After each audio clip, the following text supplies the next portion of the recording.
Dice, esto implica estudiar conductores de electricidad, ya que por definición un conductor es un material en que los portadores de carga son libres de moverse bajo campos eléctricos estacionarios.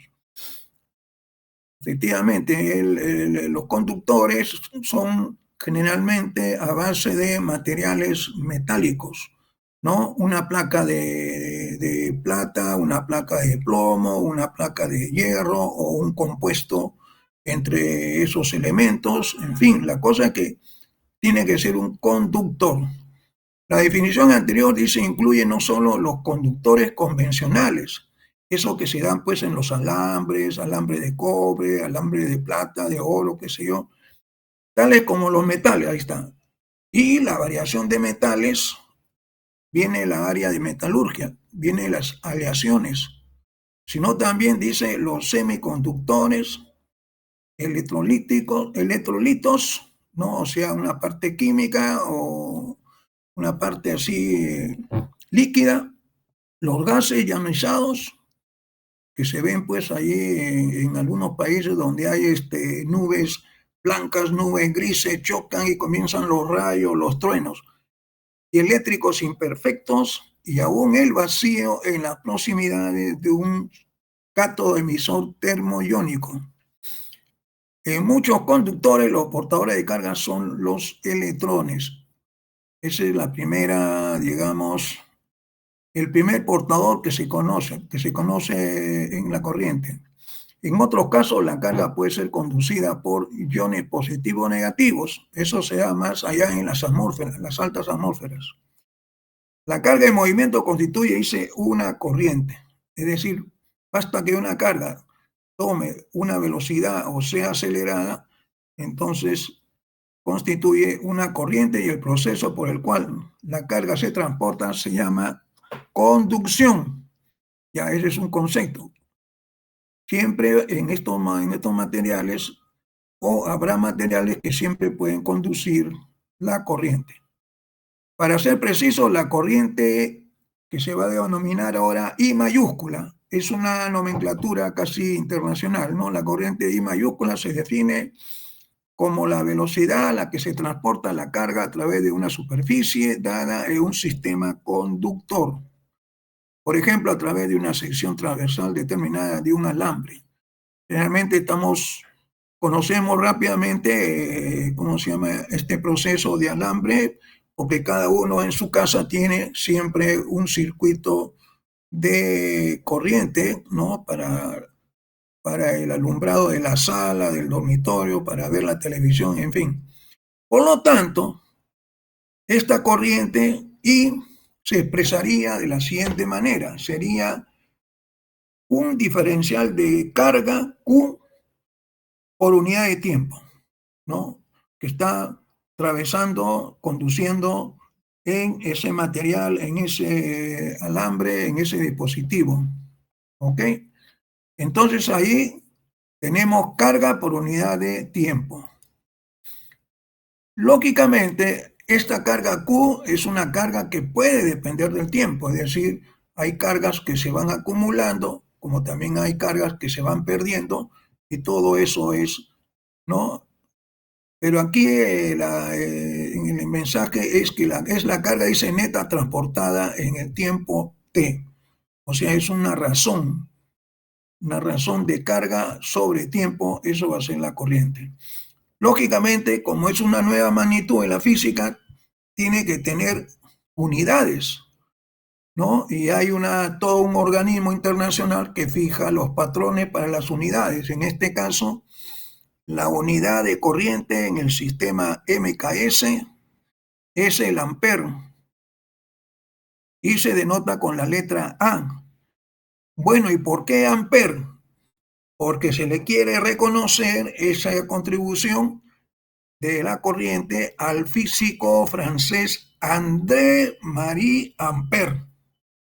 ¿Se dan cuenta? Por lo tanto, la unidad de la corriente, que sería un ampere, que representa un coulombio por segundo. ¿Ok? Esa es la idea inicial de esta magnitud llamada corriente eléctrica. Pero ahora viene una cosa más pulida en el sentido de conocer cómo más o menos se mueven estas corrientes, cómo yo encuentro corrientes en circuitos y en fin. Por eso dice la naturaleza de la corriente. En un metal, la corriente es transportada completamente por electrones, en un metal, mientras que los iones positivos pesados están fijos en posiciones regulares de la estructura cristalina, es decir, el metal por sí tiene estructura cristalina, ahí están los átomos y están los electrones. Lógicamente, los más pequeñitos y los que pueden moverse más rápido van a ser los electrones. Entonces, solo los electrones atómicos de valencia, es decir, los que están más exteriores a los átomos, ¿no?, tienen libertad para participar en el proceso de conducción. Los otros electrones, dice, están ligados fuertemente a sus iones. Es decir, si nosotros recordamos que tenemos siempre en los metales o en los compuestos átomos, los átomos tienen un núcleo y ahí están los protones y los neutrones. Alrededor de ese núcleo están los electrones. Los electrones más cercanos al núcleo están bastante ligados. Los electrones que están un poco lejos del núcleo son los que pueden, a través de una energía, pueden, digamos, circular, ¿no?, moverse, ¿no?, en el material. En condiciones de estado estacionario, este es un tipo de física, estado estacionario, algo que no está cambiando, ¿no? Los electrones pueden introducirse en el metal por un punto y extraerse por otro. Claro, es la conducción. Pasa a una sección inicial del alambre y continúa y sale por el otro extremo. No se acumula en la mitad del alambre, nada. Todo corre, todo fluye. Por lo tanto, va a producir una corriente, pero el metal como un todo es electrostáticamente neutro, es decir, siempre va a estar balanceado las cargas. El número de cargas positivas van a ser igual al número de cargas negativas. Por lo tanto, aparecen entonces fuerzas electrostáticas intensas, ¿no es cierto?, impiden que un exceso de electrones se acumule en cualquier punto del metal. Es decir, no hay puntos de acumulación, todo fluye. De forma semejante, dice, una deficiencia de electrones es corregida por fuerzas electrostáticas de signo contrario, ¿no es cierto? Es opuesto al caso anterior. Veremos posteriormente que el exceso de carga se disipa con extremada rapidez en un conductor. Observamos, pues, que es posible estudiar el tema de la corriente eléctrica sin tener en cuenta los efectos electrostáticos detallados con los portadores de carga. Por ejemplo, en la figura 7.1 se tiene ahí digamos, un arreglo, ¿no?, o un diagrama esquemático del movimiento de los electrones. Uno puede ver ahí que tengo yo la parte central, que hablábamos del núcleo, y los portadores positivos que están en el núcleo, están las cargas positivas, y la parte más chiquita, esos cilindritos, esas circunferencias chiquitas que están con signo menos, nos indica, pues, que son los electrones que se van a mover, ¿se dan cuenta?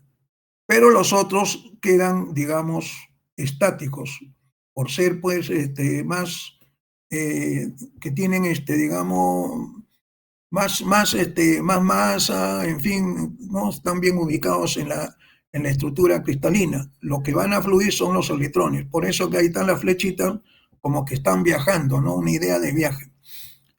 Ahora, esa es en la parte metálica, sólida. En un electrolito, que manejan mucho los químicos, porque es una cosa líquida. La corriente es conducida tanto por iones positivos como por iones negativos. Esa es la bondad que tiene la química, porque cuando hace enlaces, ¿no es cierto? Pueden haber entonces iones positivos, iones negativos, aunque debido a algunos iones se mueven más rápidamente que otros, la conducción por un tipo de ion predomina generalmente, ¿no? ¿Y dónde se aplica? Por ejemplo, se aplica a la metalurgia cuando uno coloca, digamos, o quiere colocar, por decir así, un barniz o un material sobre un conductor, como una capa, ¿no? Eso de ahí es lo que se hace pues en el electrolito, ¿no? En estado líquido. Es importante hacer notar que iones positivos y negativos que viajan en sentidos opuestos, como se va a mostrar en la figura 7.2, contribuyen a producir corriente en el mismo sentido. La base de este hecho se evidencia en la ecuación 7.1, ya que la carga neta transportada a través de una superficie dada depende tanto del signo del portador de carga como el sentido que se esté moviendo. Por lo tanto, entonces, vamos a ver esa figura número 2. Avanzamos la lámina. Ahí está. En la figura 7.2 dice corriente producida por el movimiento de portadores de carga, tanto negativos y positivos. Uno puede darle ahí está, por ejemplo, manifestando, hay una flechita que está indicando la corriente, que esa flechita está paralelo a las cargas positivas, se dan cuenta, y tiene también cargas negativas, ¿no? Que están desplazándose, ¿ok? Así pues, dice en la figura 7.2, tanto los grupos de portadores positivos como los negativos producen corrientes hacia la derecha. Por convenio, el sentido en que se mueve el portador positivo, o de manera equivalente el sentido opuesto a aquel en que se mueve el portador negativo, se toma como la dirección o sentido de la corriente. Entonces ahí se dibuja la corriente, ¿no? Ahí hay una flechita arriba, dice, está con el signo de I, corriente. Y los portadores van, algunos están yendo hacia la derecha y la parte negativa hacia la izquierda, ¿no? En general, una corriente eléctrica se origina como respuesta a un campo eléctrico. Ese es importante, respuesta a un campo eléctrico. Esto de acá es la palabra técnica, respuesta. Entonces vamos a ponerlo en negrito para resaltar, ¿no? A un campo eléctrico, es decir, siempre para definir un estado estacionario de corriente necesitamos un campo eléctrico. Si se establece un campo eléctrico en un conductor, dicho campo causa que los portadores de carga se muevan en el sentido general del campo, es decir, en la dirección del campo que se ha colocado, y los portadores negativos en el sentido opuesto del campo. Eso ustedes pueden ver ahí en la figura.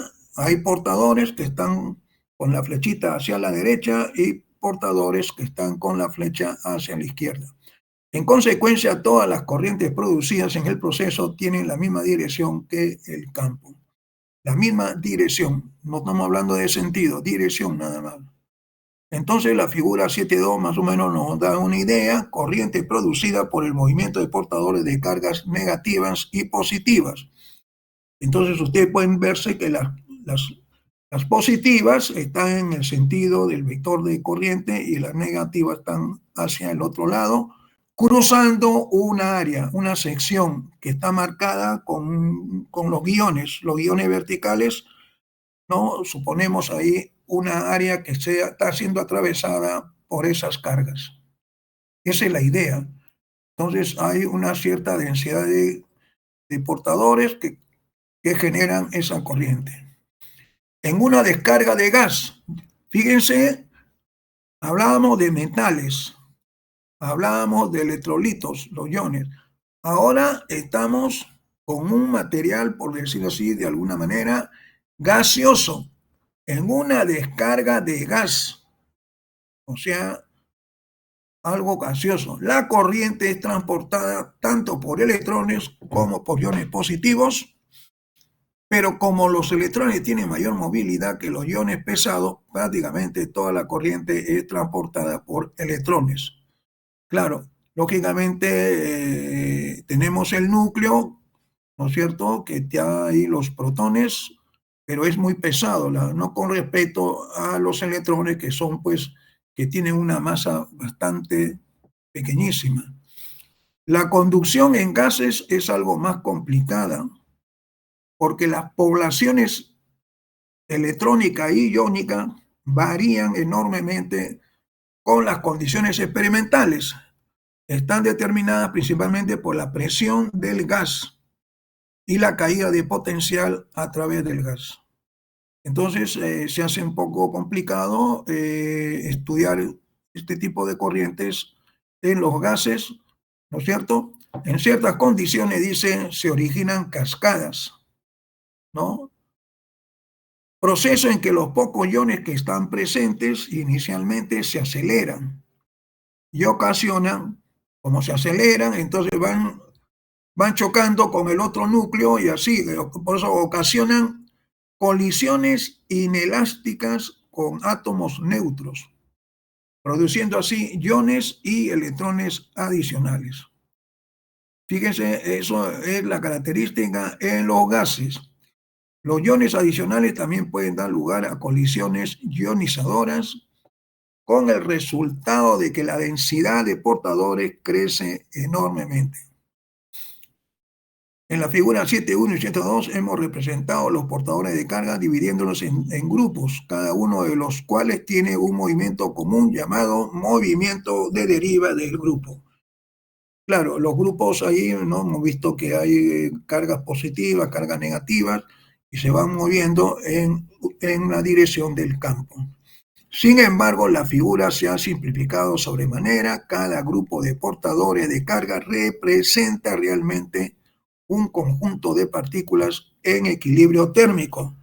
Ahí viene la física estadística, ¿no? Equilibrio térmico con su medio ambiente, de manera que cada partícula tiene un movimiento térmico, así como un movimiento de deriva.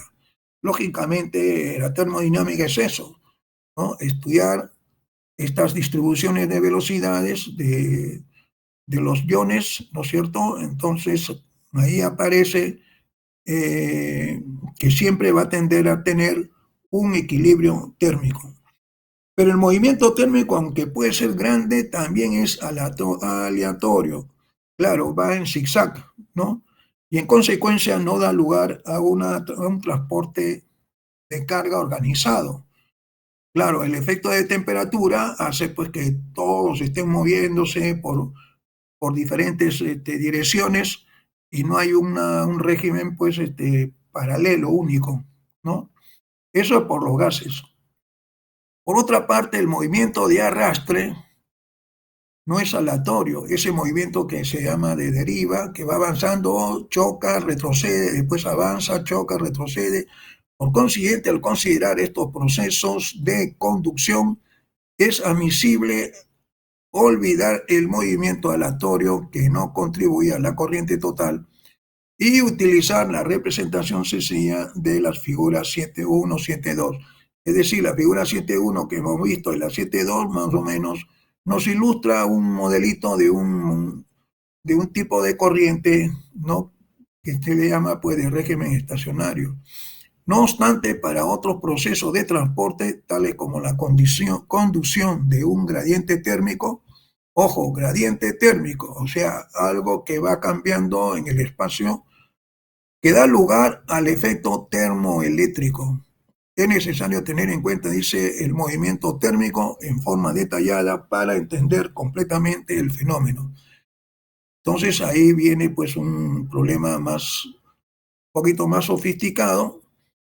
Las corrientes que hemos descrito hasta ahora en esta sesión se llaman corrientes de conducción. vía de conducción. Estas corrientes de conducción representan el movimiento de deriva de los portadores de carga en un medio neutro.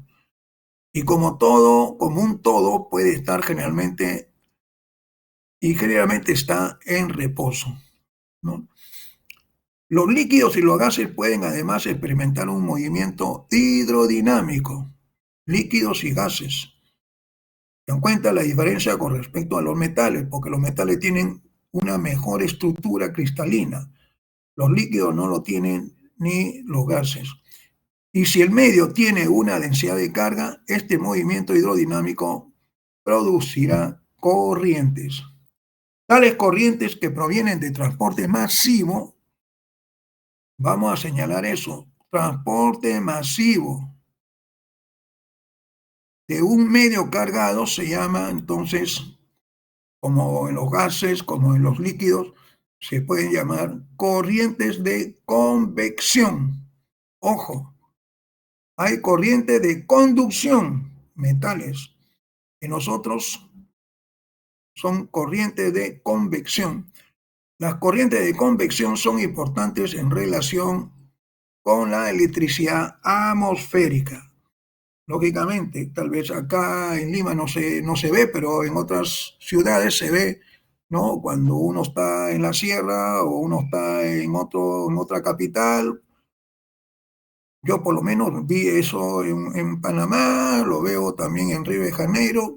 Están las nubes, chocan y comienza a producirse entonces una electricidad atmosférica. De hecho, las corrientes de convección, que son justamente eso, la corriente de convección, no de conducción, tanto para la parte geofísica, ascendentes en las tormentas, ahí está lo que decía yo, las tormentas que a veces se dan cuando hay cambios estacional.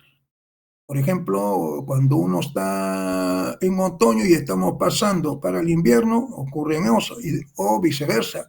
Estando en el invierno vamos a pasar a la primavera, ocurre en eso en algunos países. En Lima no se ve mucho, pero arriba en los Andes sí se ven. Estas tormentas son suficientes para mantener el gradiente de potencial normal de la atmósfera por encima de la Tierra. Entonces, por eso tenemos una atmósfera. La Tierra está rodeada de una atmósfera. El movimiento particular de partículas cargadas en el vacío, ojo, en el vacío, tales como electrones de un diodo al vacío, constituye también una corriente de convección, ¿no? El diodo al vacío son unos filamentos que con alto voltaje emiten ¿no? electrones. Por eso hay luz. Una característica importante de la corriente de convección, vamos a marcar eso, la naturaleza, es que no es electrostáticamente neutro y su carga electrostática por lo general debe tomarse en cuenta. Ojo, para las corrientes de convección, no de conducción. En el resto de este capítulo trataremos exclusivamente con corrientes de conducción. Perfecto, entonces da lugar a que solamente veamos corrientes de conducción, dada que el otro elemento es un poco para el nivel de bachillerato, no se ve, pero el que quiere hacer una maestría, un doctorado en geofísica, sí puede ver la corriente de convección. O sea, hay modelos, pues, ¿no? Que tiene que ver mucho con la mecánica estadística. ¿Ok? 7.2. Entonces, para estudiar eso necesitamos conocer algunas otras magnitudes. Por eso que este punto de 7.2 dice densidad de corriente, ecuación de continuidad. Es decir, nos está diciendo que vamos a estudiar vamos a definir un concepto llamado densidad de corriente. En esta sesión consideremos primero un medio conductor. Eso es lo que se ve más en este curso, ¿no? El medio conductor, que tiene solo un tipo de portador de carga, cuya carga es Q. Entonces vamos a suponer que tengo yo mi conductor y sobre el portador de ese conductor tiene de carga Q. El número de estos portadores por unidad de volumen se representa con la letra N, es decir, como si fuera una densidad N. Entonces, acá en este capítulo N, entonces va a ser el número de portadores por unidad de volumen. Y de acuerdo con la sección anterior, despreciaremos su movimiento térmico aleatorio y asignaremos la misma velocidad de desplazamiento o deriva a cada portador. ¿Ok? Estamos ahora en posición de calcular la corriente que pasa por un elemento de área, tal como el ilustrado en la figura 7.3.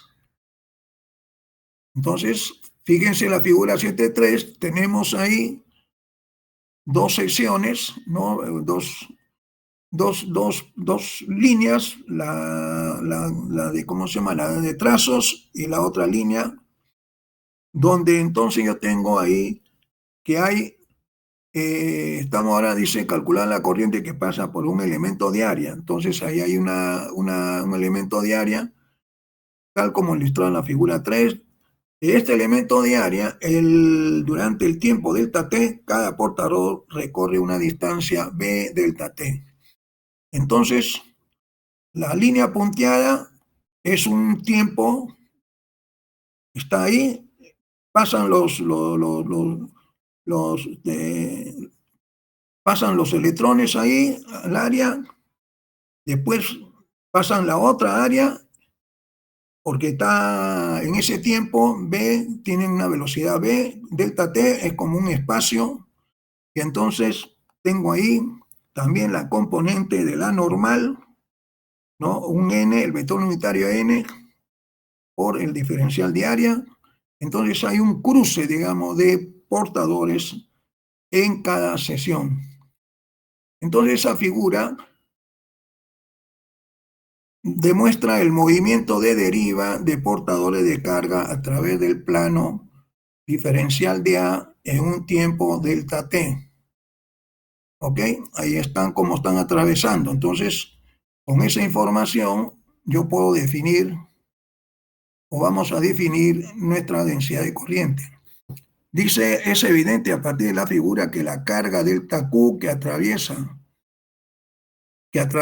el diferencial de A durante el intervalo delta T es Q veces la suma de todos los portadores de carga en el volumen B.N delta T. Diferencial de A por B, por la velocidad, donde N es el vector unitario perpendicular al área, ¿no? Al área diferencial de A. Es decir, está cruzando el área de diferencial de A. De esa ecuación 7.1, la corriente que pasa a través del área diferencial de A es un diferencial de corriente, porque estamos hablando de diferenciales, ¿no es cierto? En un área, entonces el diferencial de corriente I es un delta de carga sobre un delta de tiempo. El delta de carga sería lo que se contiene en la carga. Como tenemos n cargas por unidad de volumen, entonces ese delta de carga sería la carga del portador, de un portador en ese volumen, n, la densidad de volumen de cargas por unidad de volumen, b, la velocidad de la carga escalarmente con la normal, que da el vector unitario perpendicular al área. Por eso que hay un producto escalar, ahí está, aunque he puesto un punto un poquito más grande que indique producto escalar, por delta t diferencial de A sobre delta t. Se cancelan los delta t y te va a quedar que el diferencial de corriente es n, el número de portadores por unidad de volumen, la carga del portador, la velocidad escalarmente con la normal al área. Vamos a ver si podemos ingresar un punto más, un poquito más, pero este es muy grande, pero bueno, vamos para que se vea mejor. Ahí está, un producto escalar B.N. Ahí está. Si hay presente más de una clase de portadores de carga, o sea, si hay otros portadores de carga, habrá una contribución de la forma 7.2. Claro, pero habrá otro tipo de carga, ¿no es cierto? De cada tipo de portador. Esa es la idea, ¿no? En general, la corriente que atraviesa el área diferencial diaria es un diferencial de corriente, es la sumatoria de todos los portadores. NI, Q sub I, B sub I, sumando desde I igual 1 hasta varios portadores, puede ser 3, 4 o 5 tipos de portadores, ¿no es cierto? Entonces ahí está, escalarmente con la normal, ya el vector unitario, igual también. Entonces es un producto, vamos a ponerle un producto escalar. Ya está. Ese es para, porque en el texto ponen una cosa chiquita, entonces mejor acá. Ese es para indicar que es un producto escalar ahí. Aquí la sumatoria se efectúa sobre los distintos tipos de portadores. Claro, nosotros conocemos electrones, puede haber portadores que son los muones, o portadores más grandes que son, por ejemplo, partículas alfa, en fin, ya eso depende de cada problema a estudiar.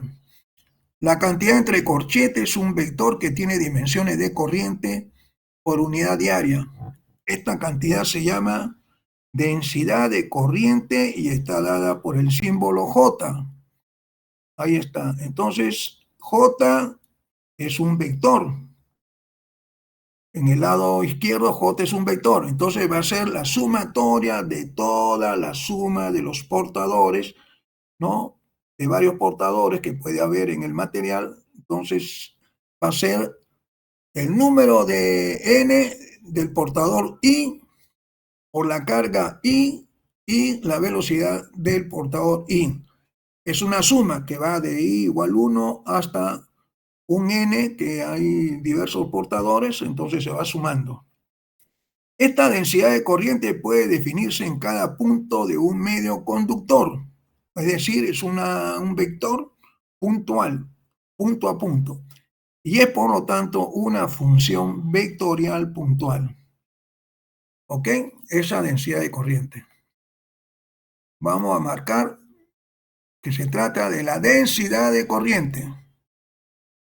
Muy bien, entonces, es una cantidad útil, dice, una cantidad que entra directamente en las ecuaciones diferenciales fundamentales de la teoría electromagnética.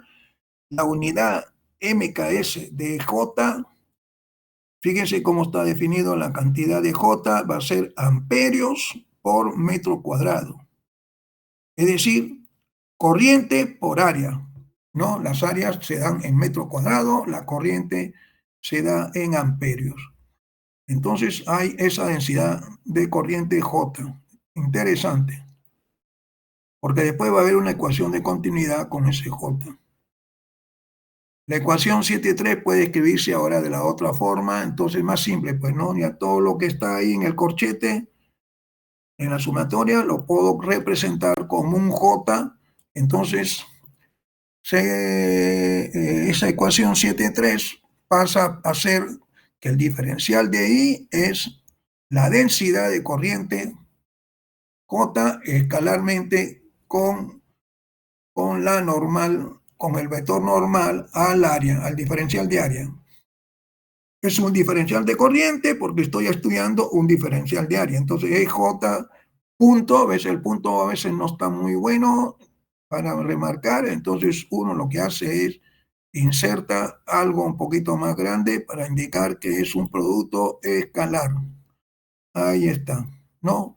Un poquito exagerado, pero es para saber que eso es un producto escalar, porque la corriente puede entrar haciendo un ángulo o puede entrar perpendicular, en fin, eso ya tiene, fíjense que es J punto la normal. Y la corriente que pasa a través de la superficie S ya es otra cosa, una superficie, que es un área superficial de forma arbitraria y de tamaño macroscópico, estaría dado por una integral. La integral de la corriente es una integral de superficie que está encerrando este diferencial de I, que va a ser entonces un J punto N de A. Muy bien, entonces nuevamente para remarcar, hasta conseguirme un puntito más, no tan grande como este, pero de todas maneras, significa entonces que ahí es un J escalarmente con la normal al área, ¿no? Ahí está. La densidad de corriente J y la densidad de carga ρ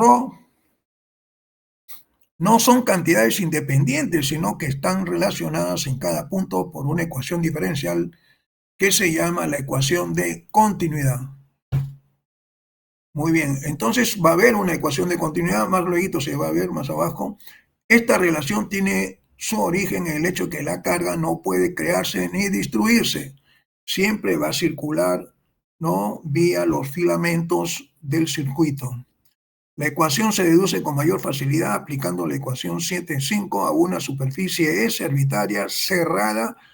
La corriente eléctrica que entra en B, en el volumen cerrado por S, está dada entonces de la siguiente expresión. La corriente va a ser igual menos la integral, como está entrando a la superficie, sino menos. Si estaría saliendo, sino más.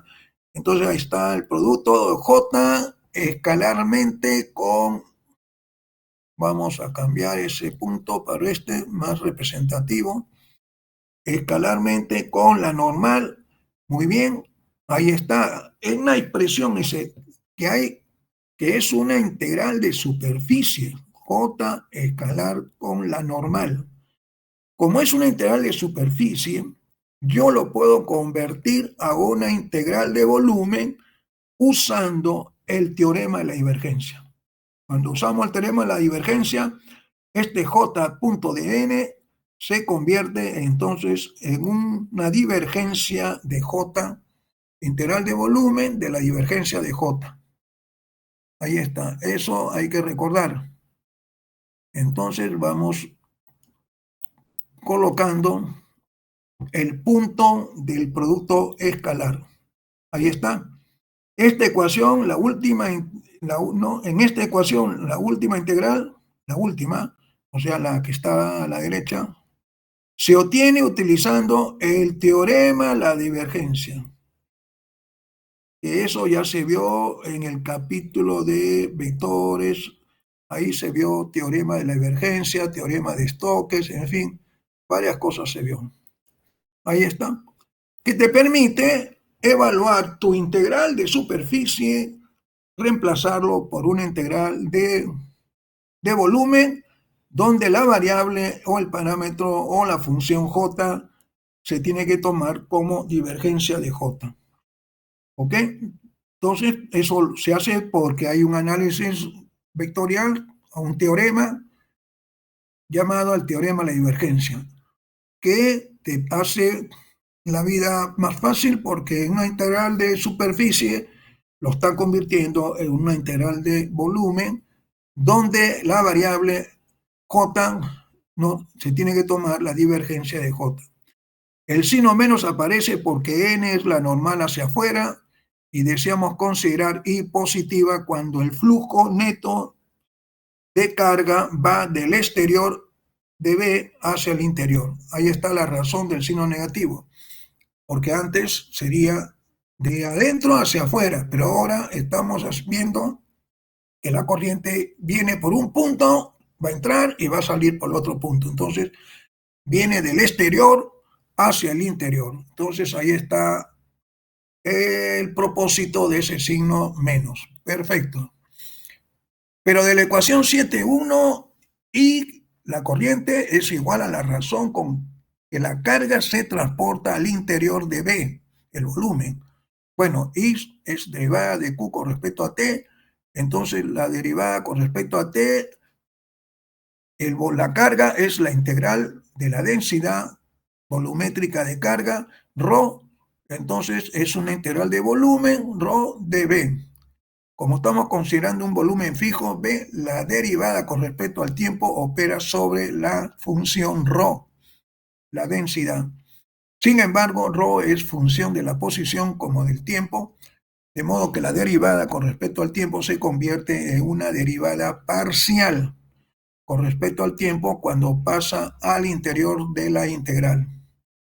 En consecuencia, tenemos entonces que la nueva forma de escribir la corriente es la integral de volumen derivada de ρ con respecto a t de b. Ahí está. Y usando las ecuaciones 7,6 y 7,7 pueden ahora ser igualadas, ¿no es cierto? Y entonces voy a tener mi integral de volumen, va a ser entonces derivada de ρ con respecto a t, más la divergencia de J de la densidad. Insertamos el símbolo que vamos a representar, el producto escalar, es la divergencia de J, porque nabla aquí también está en negrito, porque es el operador nabla en forma vectorial. Hace un producto escalar a la otra variable, a la función J, que es la densidad de corriente. Pero B es completamente arbitrario y la única forma en que la ecuación 7,8 sea válida para un elemento de volumen arbitrario del medio en el que estemos integrando se anula en cada punto, lo que conduce al siguiente resultado. Ahí está, la ecuación de continuidad. Fíjense qué requerimos, que para que todo eso en esta ecuación 7,8, toda esa integral sea cero, estrictamente significa que la derivada de ρ con respecto a t más la divergencia de j igual 0. Ahí está la ecuación de continuidad que hace 3 láminas lo habíamos mencionado. Esta es una ecuación de continuidad, es decir, la variación de la densidad de cargas que está expresada por ρ con respecto al tiempo más la divergencia de j, que es la densidad de corriente, nos da esa ecuación 7,9, esa es la ecuación de continuidad.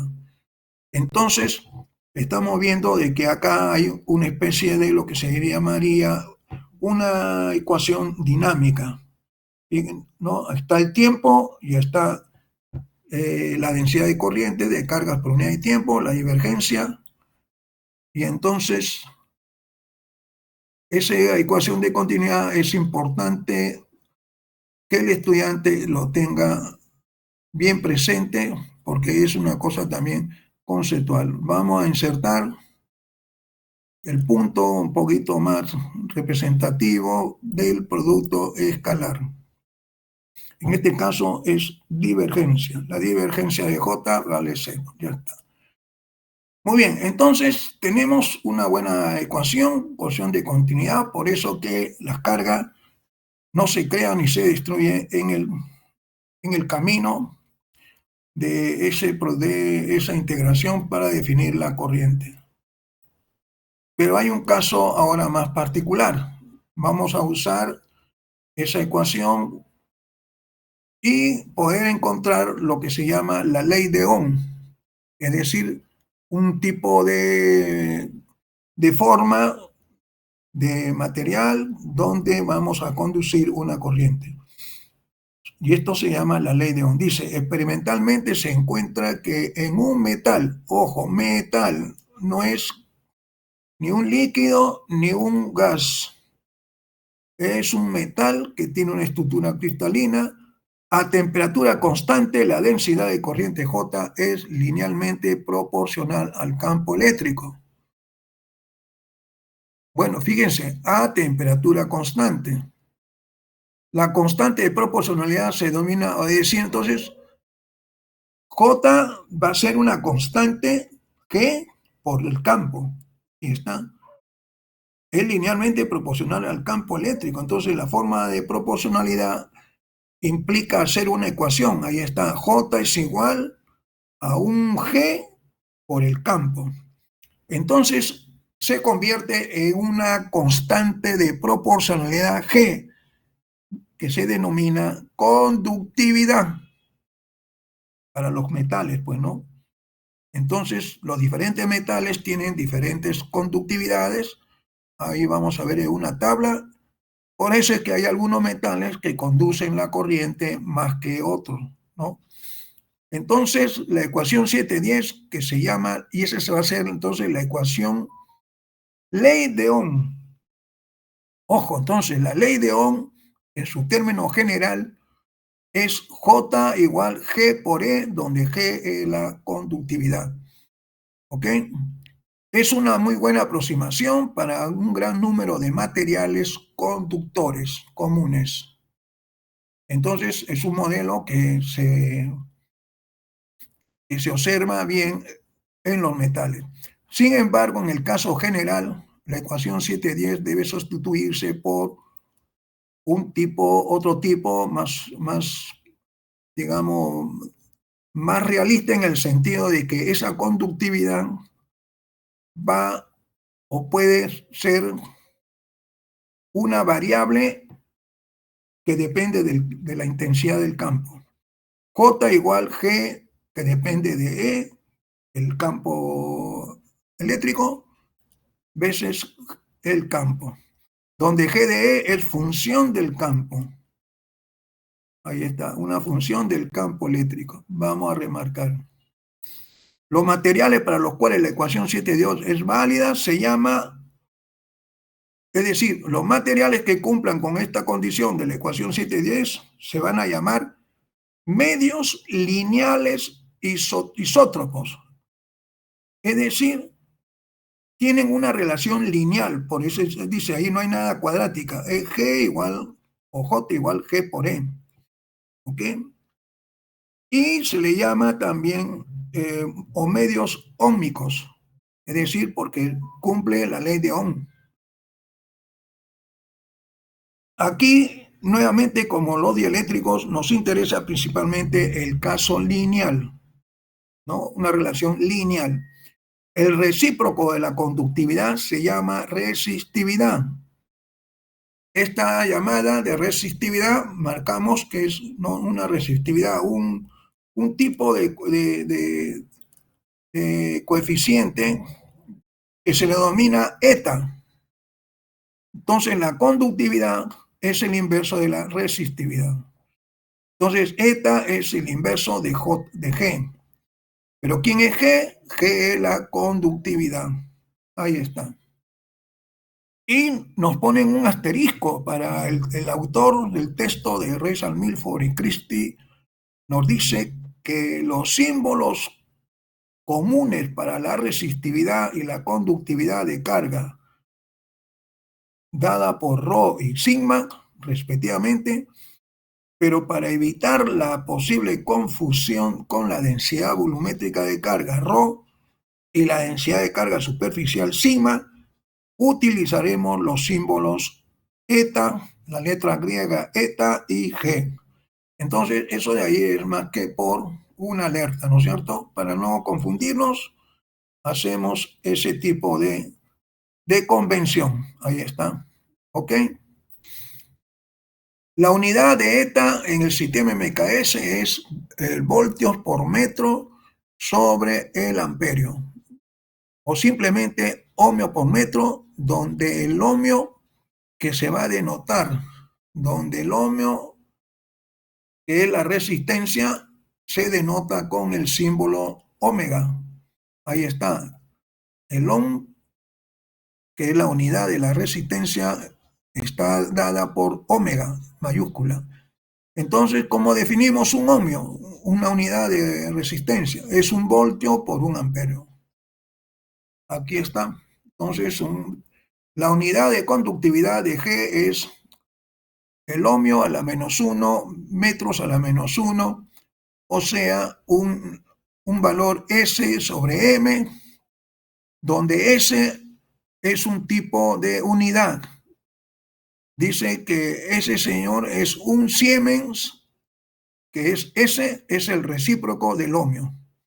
¿Se dan cuenta? A un Siemens antes se le decía MHO. Bueno, entonces cambiaron su nomenclatura por un Siemens. En la tabla 7.1 se dan resistividades de algunos materiales comunes.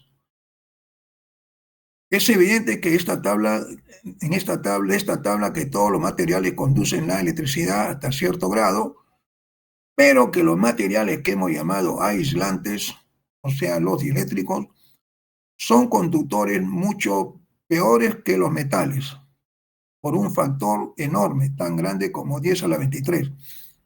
Claro, por eso se le dice que aislantes, pues no conducen la corriente, entonces no se comportan como conductores, sino como aislantes. Entonces, la diferencia entre un conductor y un aislante se analizará de forma más cuantitativa en la sesión 7.7 y estamos recién en la sesión 7.2. Consideremos entonces una muestra conductora que obedece la ley de Ohm en forma de un alambre recto de sección uniforme cuyos extremos se mantienen a una diferencia de potencial constante delta phi. Véase la figura 7.4, nos dice el texto. Muy bien, entonces se supone que el alambre es homogéneo y que está caracterizado por la conductividad de constante G. En estas condiciones existirá un campo eléctrico en el alambre que está relacionado con el delta de potencial por la ecuación que el delta de potencial o diferencia de potencial delta phi es la integral del campo escalarmente con el diferencial de camino. Entonces vamos a colocar ahí, ves ese puntito es muy chiquito, entonces vamos a insertar el punto más grande para ver que se representa un producto escalar, ¿no es cierto? No es el chiquito, parece que no se pierde. Entonces, bueno, yo creo que ahí está, se puede entender. E.dl es producto escalar. E es el campo y diferencial dl es un vector del camino de la trayectoria.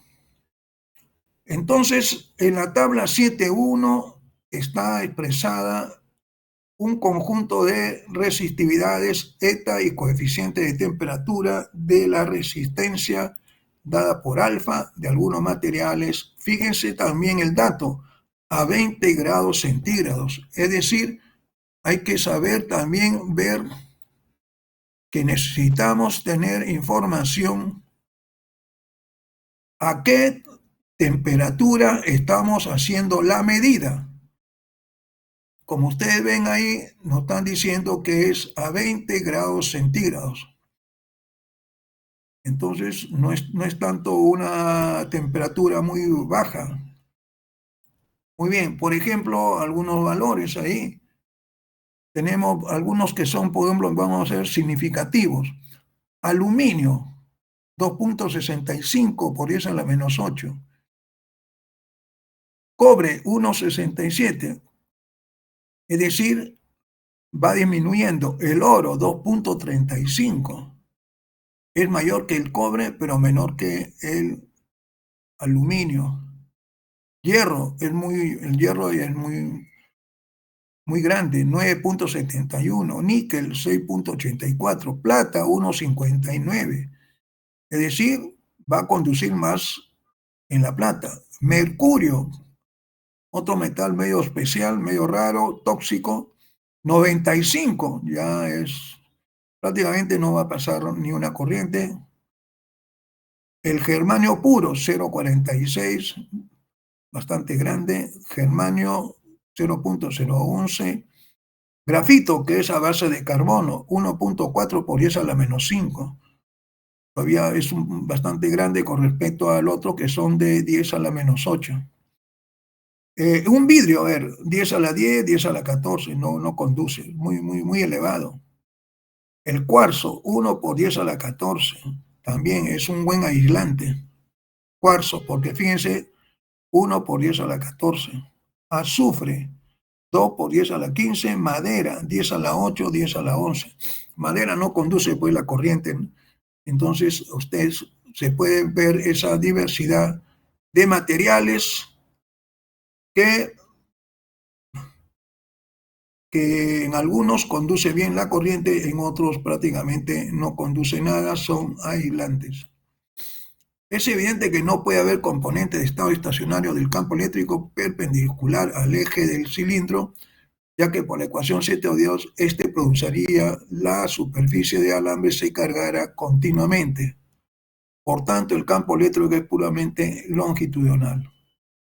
En la figura 7.4 es geometría de un segmento de alambre recto donde hemos hecho el modelo o el cálculo para la ley de Ohm.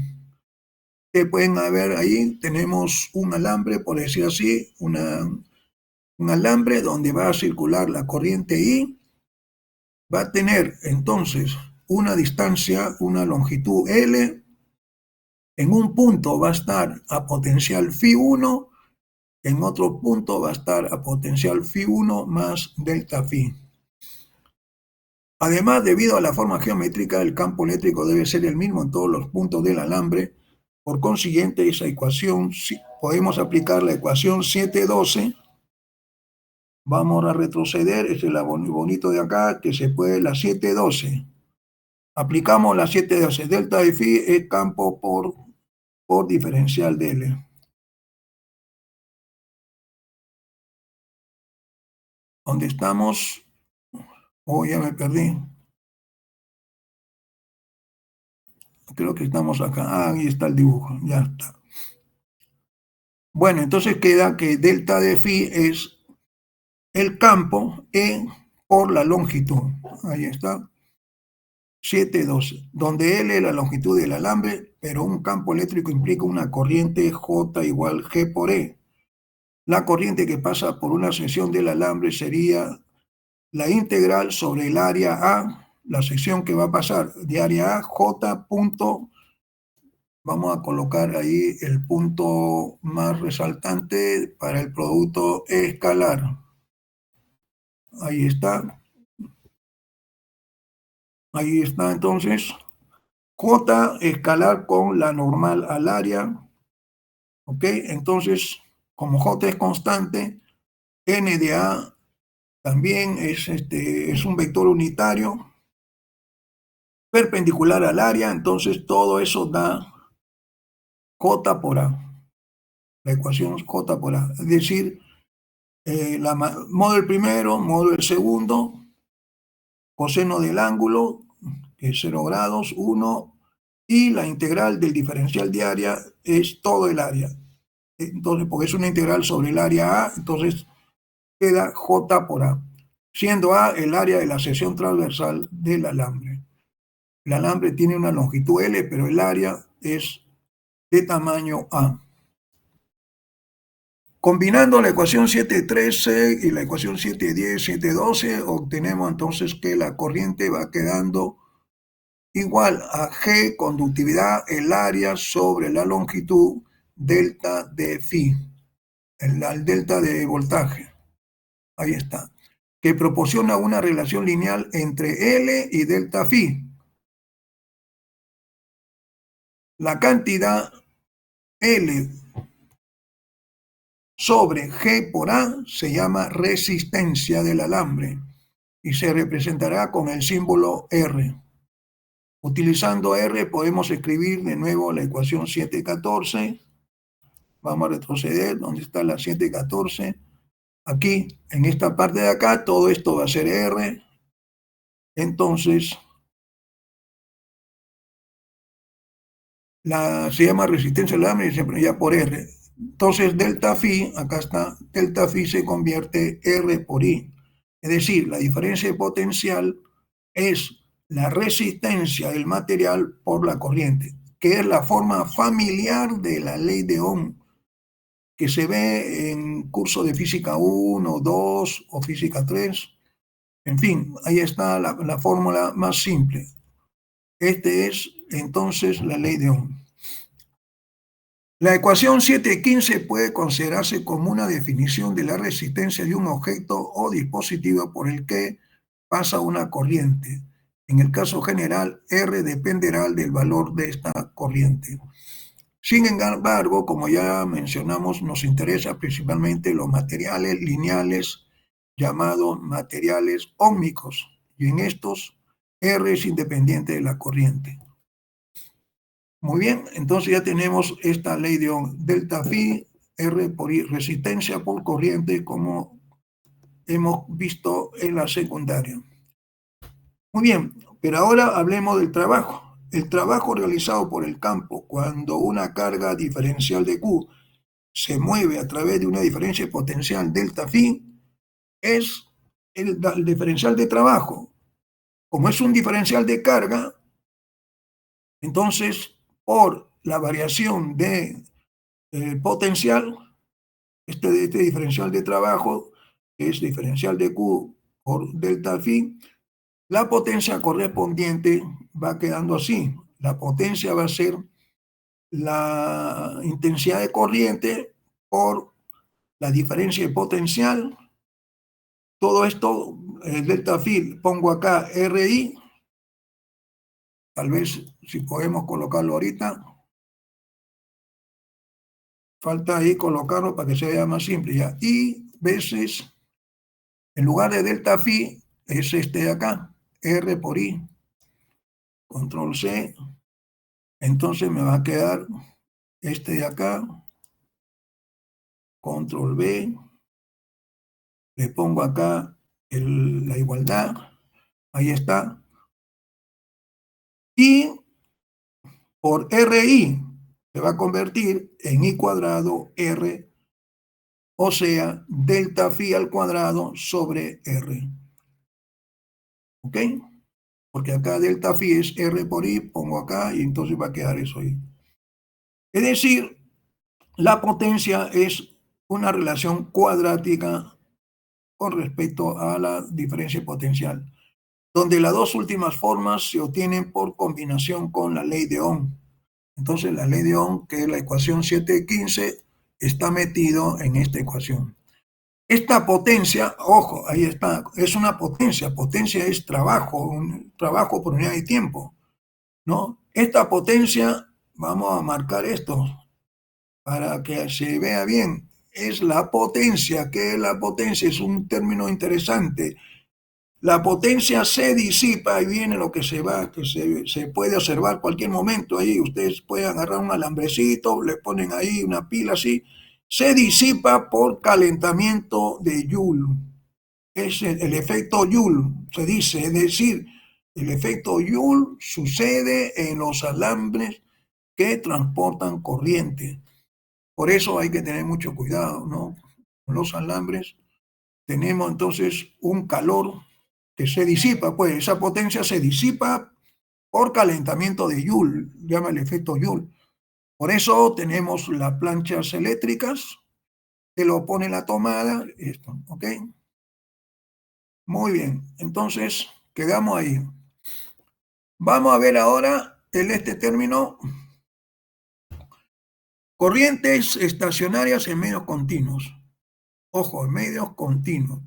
Dice, hay una analogía muy estrecha entre un sistema electrostático de dieléctricos limitado por superficies equipotenciales por una parte y un sistema que conduce una corriente estacionaria por otra parte. Esta analogía es el tema de la presente sección.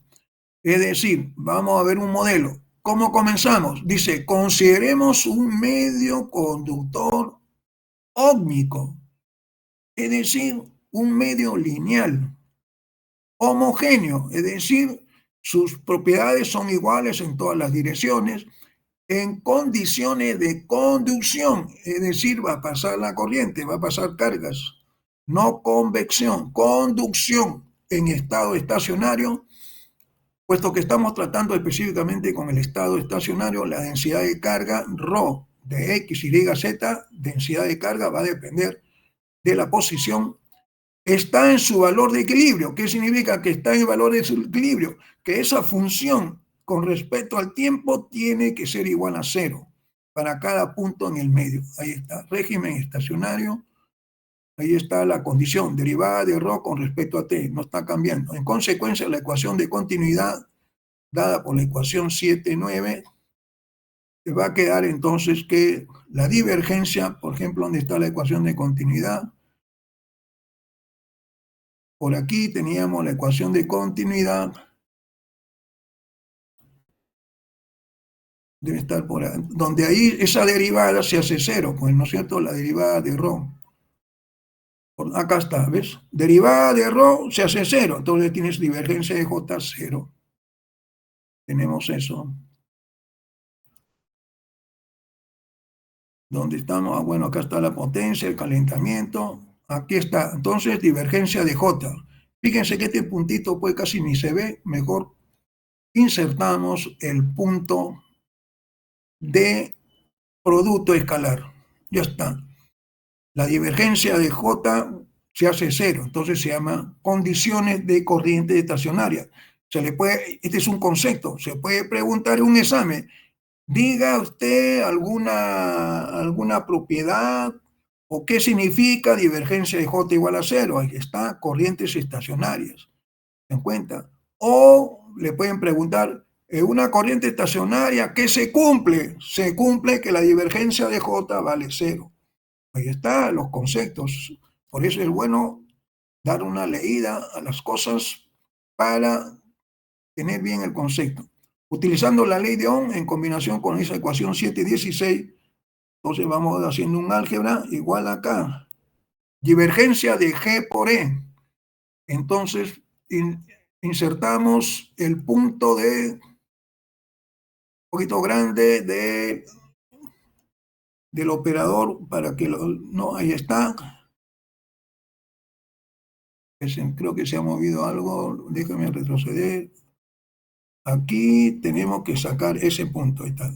Divergencia de G por E igual a cero. G es una constante, sale que para un medio homogéneo por G, por ser medio homogéneo, todos los puntos están al mismo valor y entonces G se quita, ¿no es cierto? Y queda que para un medio homogéneo se reduce a que la divergencia, vamos a colocar el punto donde está, es insertar. ¿Qué insertamos? Insertamos el punto de producto escalar, ahí está.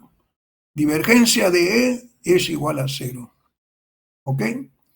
Para un medio homogéneo. La divergencia de E igual a cero, pero sabemos que el rotacional de E también es cero para un campo estático. Entonces, eso implica que E puede derivarse de un potencial. Ahí está. E es menos gradiente del potencial. Eso de ahí también es parte de tener presente para los conceptos. El campo eléctrico es menos gradiente del potencial. Muy bien. La combinación de las dos últimas ecuaciones, divergencia de G y rotacional, ese gradiente, todo eso va a salir entonces un cálculo que lo vamos a expresar aquí. ¿Dónde estamos? Aquí, ahí está. La combinación de las últimas ecuaciones da entonces que vamos a tener la ecuación de Laplace. Laplaciano de phi, ahí está la ecuación de Laplace. Entonces tenemos eso que ya hemos visto en el capítulo 3, soluciones de la ecuación de Laplace, ¿no? Hay modelos para coordenadas cartesianas, cilíndricas, esféricas. Por tanto, vemos que un problema de conducción, resaltar, no de convección, en estado estacionario puede resolverse de la misma forma que los problemas electrostáticos. La ecuación de Laplace se resuelve con una de las técnicas analizadas en el capítulo 3. Ahí está, capítulo 3. Revisar el capítulo 3, donde están los modelos de solución de la ecuación de Laplace, ¿no? Que son muy interesantes porque también esos modelos de Laplace o esa segunda derivada de phi también se ve en mecánica cuántica. El alumno va aprendiendo entonces a resolver problemas de Laplace que también se ve en mecánica cuántica. Y la solución está determinada, como siempre, por las condiciones de frontera. Esto es importante. Siempre va a haber una condición de frontera en los problemas de la física, de la electrostática, la magnetostática, en fin, condiciones en la frontera. Las condiciones en la frontera que son suficientes para resolver el problema son aquellas que especifican, ojo, que especifican ya sea phi o J en cada punto de la superficie del medio conductor. Ahí está. Siempre vamos a tener entonces condiciones de frontera para el potencial o para la densidad de corriente. Especificar J en la superficie es equivalente a especificar el campo eléctrico, porque hemos visto que J es G por campo eléctrico, ya que los vectores están relacionados por la ley de Ohm. Y eso acabamos de ver. Una vez que se ha hallado la solución apropiada de la ecuación de Laplace, puede determinarse E. Y en consecuencia J en cada punto dentro del medio, ¿no? A partir de la operación del gradiente. Y eso ya hemos visto ahorita. En la conducción de estado estacionario, la corriente, vamos a marcar, dice, en la conducción de estadio estacionario. Esa es la característica, ¿no? No es conducción así por conducir, sino es en régimen estacionario. La corriente que atraviesa un área de la zona interfacial entre dos medios conductores pueden calcularse de dos formas: en función de la densidad de corriente en el medio 1 o en función de la densidad de corriente en el medio 2. Muy bien, entonces, ¿cómo hacemos? Como los procedimientos deben de conducir al mismo resultado, la componente normal, esto es interesante, componente normal no tangencial de J debe ser, no debe, sino debe, acá hay un problema de tipeo, debe ser continua al atravesar la zona interfacial, ¿no? Así como los dieléctricos, ¿no? El desplazamiento, todos, ¿no? La densidad de corriente del medio 1 en dirección normal es igual a la densidad de corriente del medio 2 dirección normal. Y como J es G por E, para el primer medio sería J1 o G1, perdón, veces la componente normal, E1N, igual a G2, es lo que identifica al medio 2, por N2, por la componente normal del medio 2. O decir, entonces hay una relación en la normal, G1 y G2, ¿no es cierto? No, normal. No es tangencial, sino normal. Esta ecuación es análoga a la ecuación de continuidad para dn, para el vector dn, desplazamiento eléctrico, al atravesar las zonas interfaciales entre dieléctricos en problema electrostático. Ojo, y eso ya habíamos visto también. Puesto que el campo es estático en cada medio, se cumple que la integral de circulación del campo E escalar, vamos a colocar nuestro nuevo punto de producto escalar, este de acá, ahí está, diferencial de L, no, es decir, la circulación, porque fíjense que le tienen ustedes la integral cerrada de línea, E de L es igual a 0. Observen la figurita de la integral. Eso es una integral cerrada, una curva cerrada, E de L vale 0, para una trayectoria cerrada que liga o une ambos medios. Y por lo tanto, la componente tangenciales E1 de t es igual a E2 de t, por la derivación de la sección 4.7 que ya lo vimos oportunamente. Esta ecuación es evidentemente la misma para ambos tipos de problemas electrostáticos y de conducción estacionaria. Un ejemplo de las ideas anteriores se muestra en la cuba electrolítica de la figura 7.5, es decir, una cosa con un elemento líquido. Aquí varios electrodos metálicos que se conectan a fuentes externas de potencial se colocan en un medio conductor líquido. Fíjense ustedes acá, medio conductor líquido. Generalmente esto debe ser una cosa interesante para los químicos. Idealmente de extensión infinita o de conductividad moderada, tal como una solución salina. Bueno, una solución salina debe ser pues una solución, ¿no?, que tiene sal, que tiene cloruro. Bueno, entonces, como la conductividad de la solución salina es mucho menor que la de un metal, ¿no es cierto? Es mucho menor que la del metal. El campo eléctrico en el metal para la misma densidad de corriente es mucho menor que en la solución. La razón entre campos es tan pequeña que E en el metal puede despreciarse y es posible considerar que cada electrodo metálico es una superficie equipotencial. Puede utilizarse una pequeña sonda, como se ve en la figura 7.5, para explorar el potencial en la solución y de esta forma hacer un esquema de superficies equipotenciales. Entonces yo tengo acá el diseño, vamos a agrandar un poquito, no moleste, ahí vamos a ver, agrandar un poquito, las cosas ya están. Entonces tenemos ahí la sonda y tenemos ¿cómo se llama? Las componentes de la superficie equipotenciales, el electrolito, la sonda, va a haber acá las resistencias, ¿no es cierto? R1, R2, cuba electrolítica bidimensional, dice los tres conductores metálicos. Ahí están los tres conductores metálicos, se mantienen a los potenciales Φ1, Φ2 y Φ3. Es decir, cada uno tiene ahí Φ1, no se ve un poquito, pero acá vamos a tener Φ1, Φ2, Φ3. Bueno, tenemos tres conductores que están a un potenciales, que tienen su propio potencial, Φ1, Φ2, Φ3, donde por conveniencia se supone que el potencial Φ1 mayor que el Φ2, mayor que el Φ3, y el símbolo que se ha recorrido por acá, ese símbolo que aparece denota un resistor, mejor dicho, no sé si en el buen castellano, ¿no?, denota una resistencia, ¿no?, un resistor, cuyo valor puede variarse, y G es un galvanómetro, es decir, G es un instrumento, ¿ok? Es una punta de un instrumento que me va a medir la resistencia, o me mide el potencial, o me mide la corriente.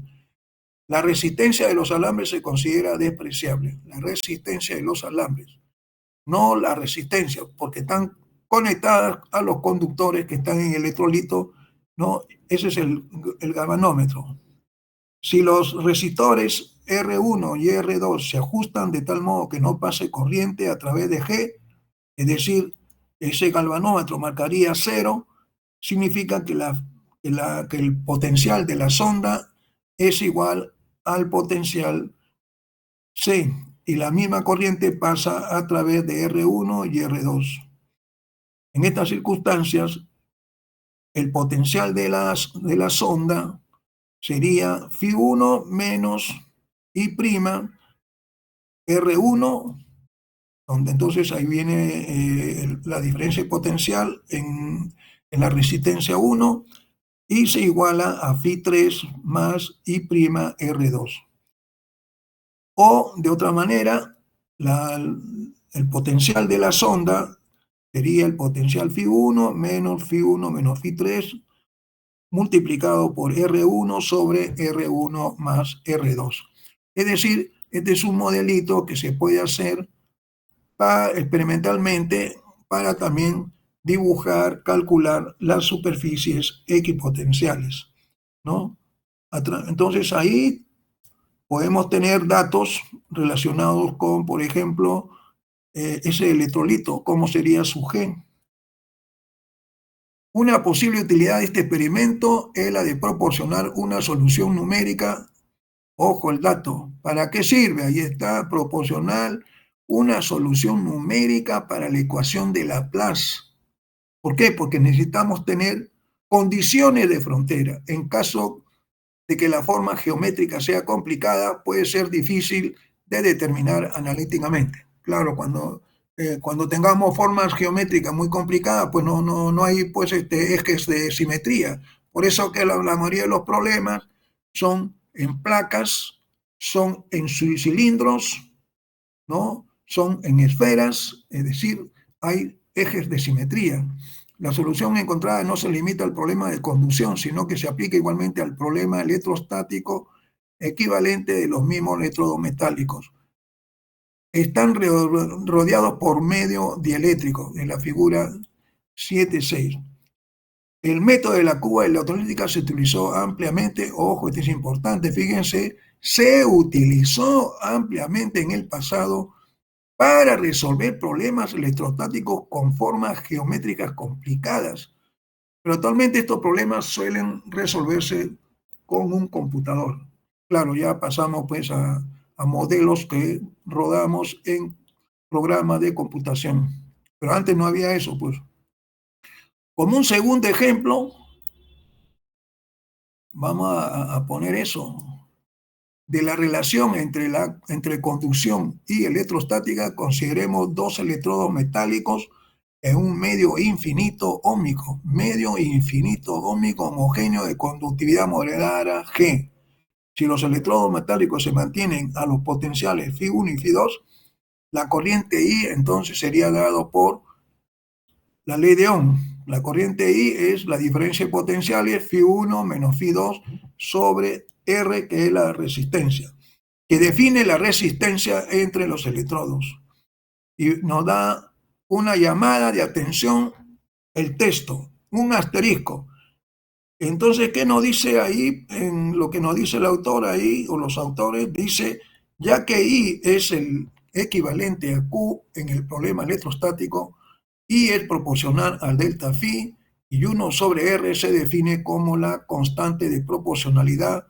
Véase la ecuación 722.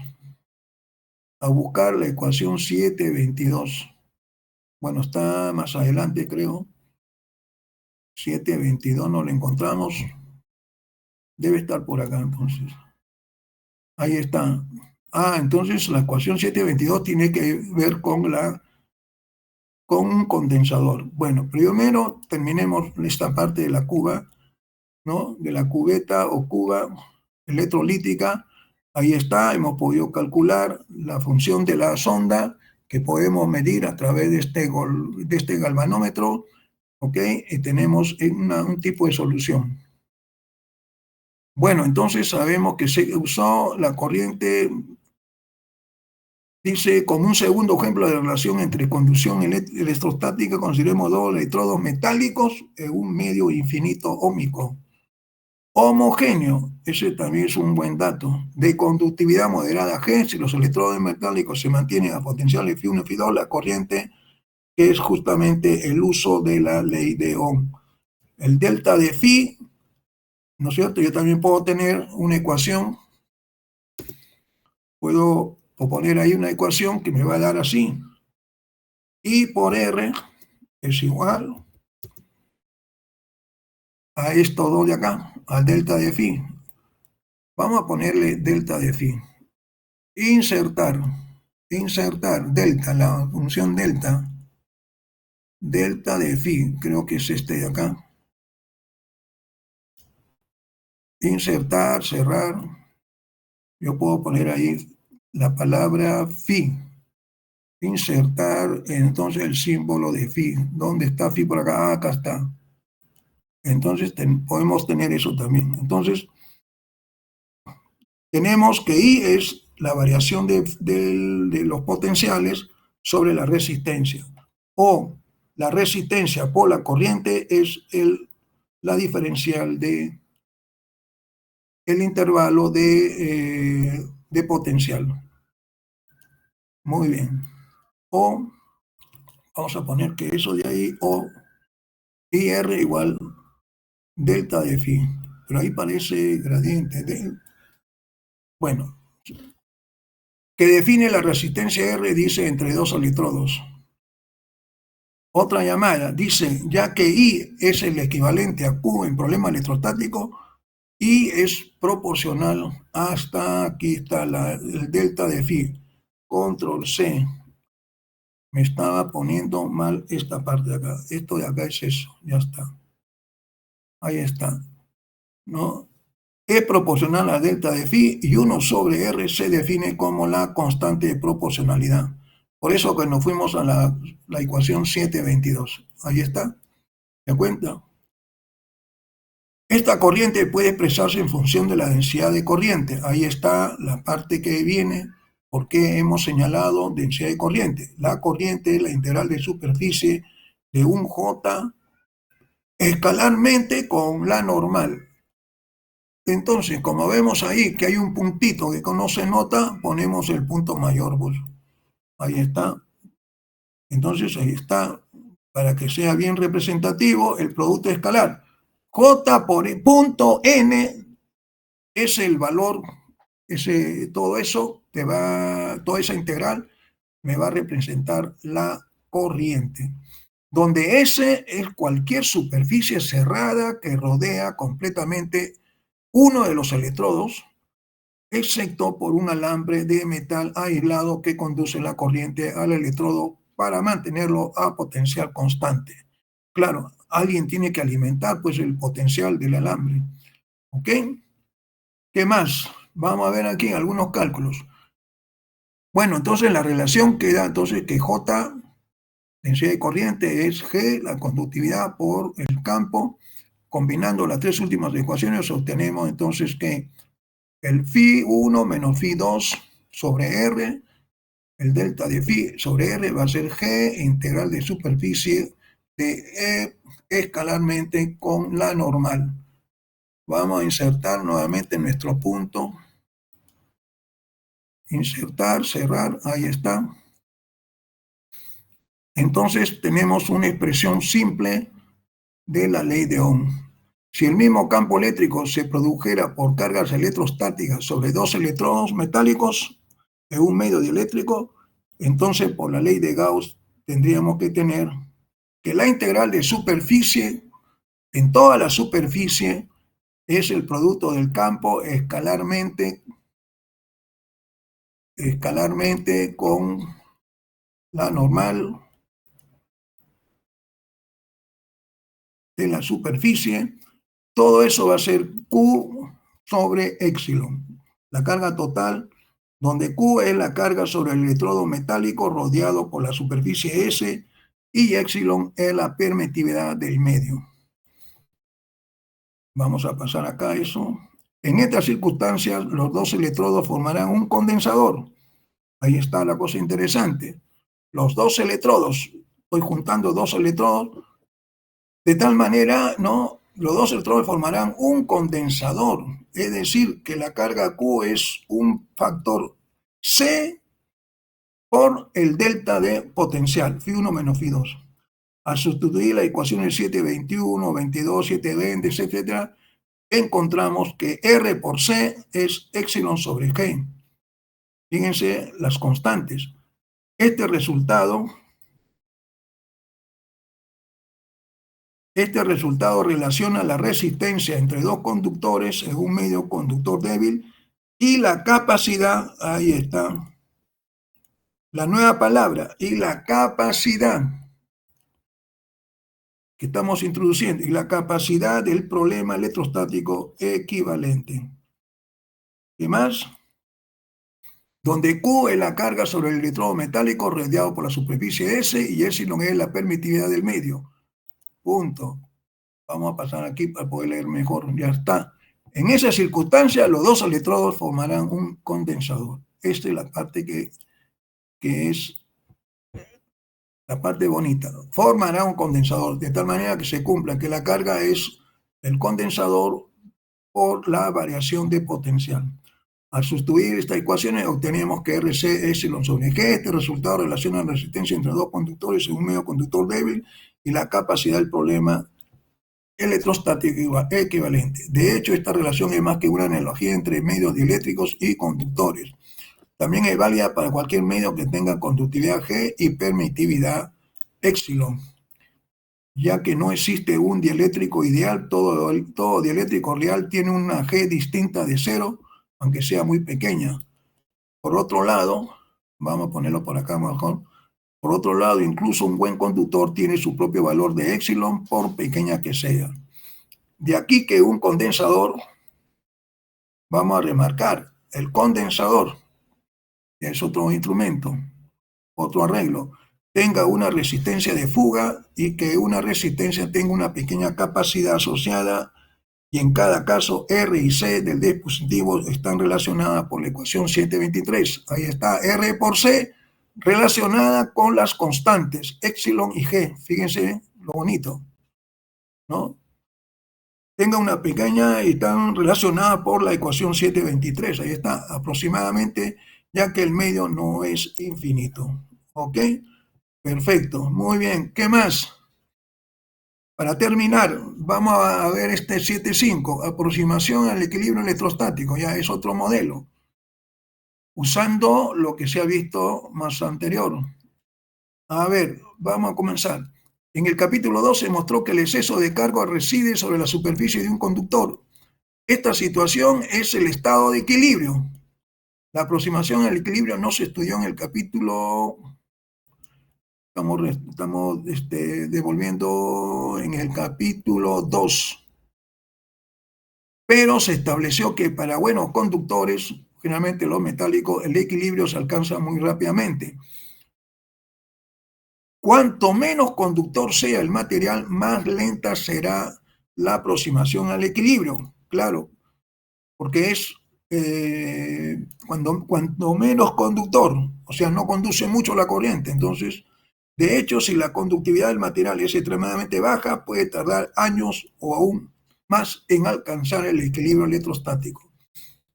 Consideremos un medio isótropo, ahí está el medio homogéneo, son las condiciones del medio, caracterizado por una conductividad G y permitida epsilon, así como una densidad de carga volumétrica ρ sub 0. Este está inclinado el ρ, hay que ponerlo así. El ρ sub 0, X, Y, Z, es una información de punto, pues de punto a punto. Si este sistema conductor se aísla repentinamente de los campos eléctricos aplicados, tenderá hacia la situación de equilibrio, en la que no hay exceso de carga en el interior del sistema, según la situación de continuidad. Entonces aplicamos la ecuación de continuidad, derivada de ρ con respecto a t más la divergencia, colocamos el punto que nos dice que eso es un producto escalar. Ya está. ¿Van a entender eso? No está. Ahí está. Que con la ayuda de la ley de Ohm se expresa como derivada de ρ, que, porque reemplazamos J, JG por E, ahí está. Entonces, tenemos eso, vamos a colocar el producto escalar, todo lo que es el producto escalar vamos a hacerlo con el punto grande negrito, allá está. Derivada de ρ más G, divergencia de E igual 0, pero divergencia de E se relaciona con la fuente del campo, exactamente. Insertar símbolo, papapi, ya está, aquí. Muy bien.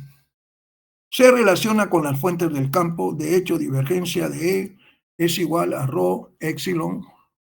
Entonces, nos da ese tipo de cosas que podemos. Ahí está. De modo que la nueva ecuación. Uy, yo quiero esta parte de acá, levantar eso. Ok. ¿No? Esto de acá, llevarlo a su sitio. Ya está. Entonces tenemos una ecuación diferencial lineal derivada de ρ con respecto a t más g epsilon por ρ igual a 0, ecuación 725, ¿no? Entonces es una ecuación diferencial. La solución de esta ecuación diferencial parcial para g y epsilon constante es, acá está la solución. El ρ de x, y, z es un ρ inicial, ρ0, x, y, E a la menos G por T sobre epsilon. Ahí está la solución. Y se ve que el estado de equilibrio se alcanza exponencialmente. O sea, conforme va avanzando el tiempo, la exponencial se va reduciendo, ¿no? Ahí está. De esa ecuación 726 es evidente que la cantidad epsilon G tiene dimensiones de tiempo. Bueno, hay que chequear eso. Entonces, epsilon sobre G tiene dimensiones de tiempo, se le llama constante de tiempo o tiempo de relajación. Ahí está. Entonces hay que concebir eso. Tiempo de relajación T sub C del medio. O sea, T sub C es epsilon sobre G. Fíjense, depende de las constantes del material, epsilon y G. Y 1 sobre G era eta, la resistividad, ¿no es cierto? La constante de tiempo mide la velocidad, esta constante de tiempo, T, T sub C, mide la velocidad, esa es la importante. ¿Qué mide? Mide algo, mide la velocidad a la que el medio, ahí está, se aproxima al equilibrio electrostático. Ahí está, su equilibrio electrostático. Más precisamente es el tiempo que ha de transcurrir para que la carga, ojo, para que la carga en una región determinada disminuya. Disminuye a 1/epsilon de su valor original. Ahí está. Disminuye a 1/epsilon. Un material mostrará su comportamiento como conductor en un campo particular aplicado si su constante de tiempo es mucho menor que el tiempo que caracteriza un campo en el campo aplicado, ¿no? Digamos que sirve para eso. Para algunas aplicaciones, una constante de tiempo menor que 0.1 segundo es suficiente, y como la mayoría de las permitividades no metálicas o otro asterisco cae en un intervalo de epsilon a 10 epsilon, va de 1 epsilon a 10 epsilon, se requiere un material de resistividad menor de 10 a la 9 o 10 a la 10 ohmios por metro.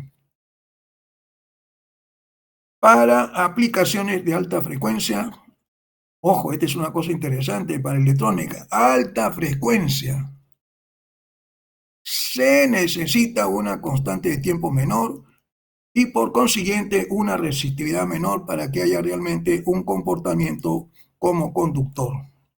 De hecho, la ecuación es T sub C mucho menor que 1/F, donde F es la frecuencia más alta que interviene en el experimento. Exactamente la condición opuesta se aplica para el comportamiento dieléctrico. Muy bien. El otro, este de acá, a ver, vamos, 2 láminas más y paramos, porque ya cansa también un poquito esto. Pero habrá que hacer algo más de letras. Acá hay puras letras del Resal Milford.